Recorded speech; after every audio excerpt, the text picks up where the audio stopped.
hirap naman kapag pangkaraniwan ka lang. Kailangan mo pang pagdaanan ng ganitong paghihirap para lang mapakawala ng aura mo.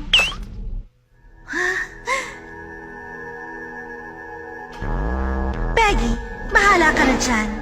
Saan kayo pupunta? Gusto kong masubukan kung gaano ba ako talaga kalakas. Isa siyang halimaw. Anong klaseng aura to? Hindi ka panipaniwala. Anong problema, Kite? Killua, umalis na kayo. Huh? Umalis na kayo, bilis! Lumayo kayo sa lugar na to!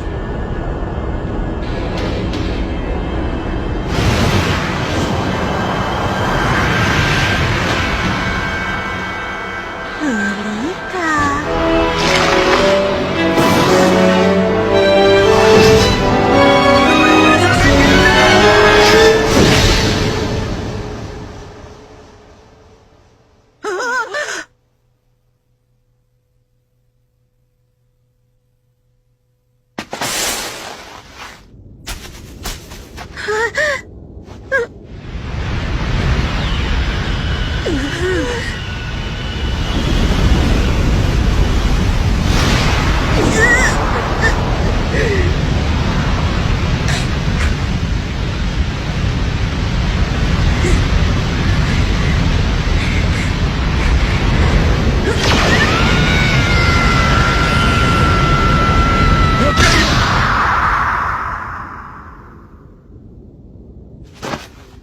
Tama yung ginawa mo, Killua. Ikaw nang bahala kay Gon. Umalis ka na rito!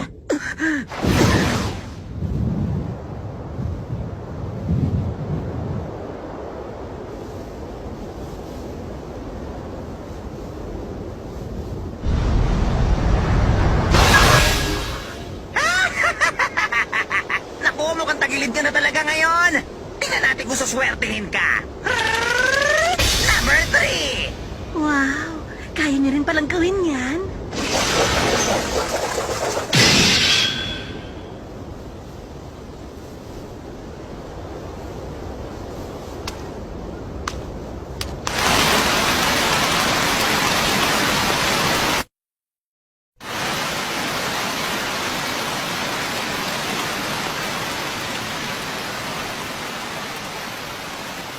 Naging panatag kami masyado, porkit nanalo lang kami ng ilang laban.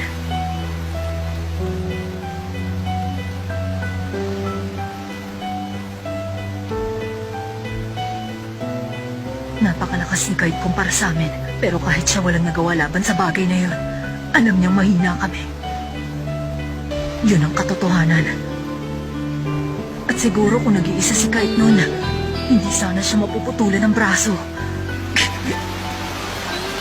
Mga bata pa talaga kaming walang alam.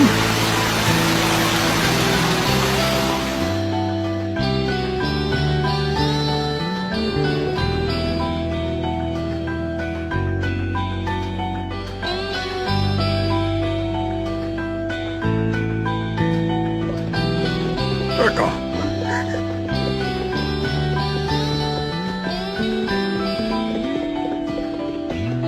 Ano yun?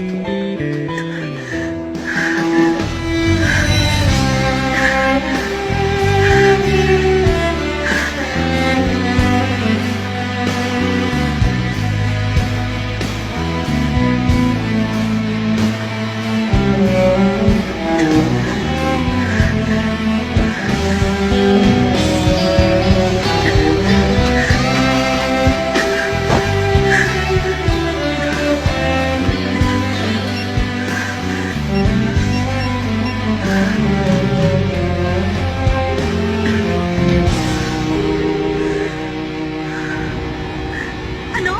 Iniwan niyo dun si Kite? Pero bakit? Ano bang nangyari? Ipaliwanag mo sa amin ang nangyari! Ano ba? May kausap ako! Naintindihan ko. Pwede ka ba maghintay dyan ng kaunti pa?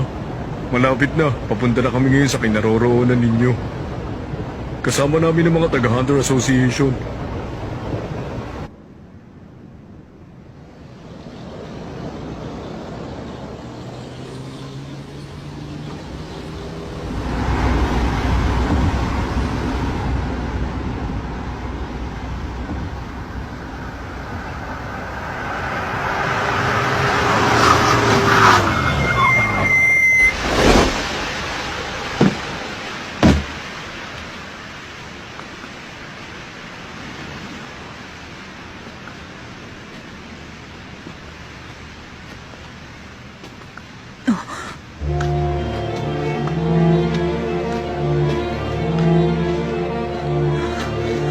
Chairman Netero, Ano?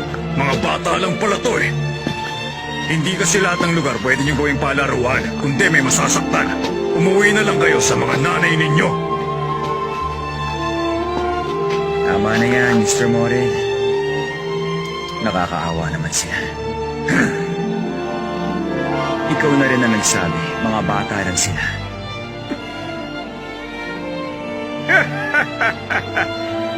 Mukhang hindi talaga maganda ang mood mo ngayon, ah. Sabihin mo sa akin, ganun ba talaga kalakas ang kalaban?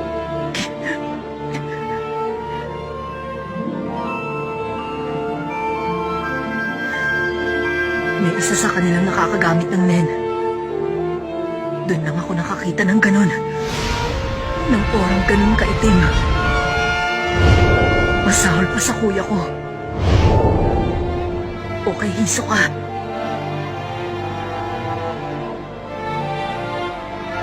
Ngayong marunong na ako gumamit ng nen, nakikita ko ng malinaw.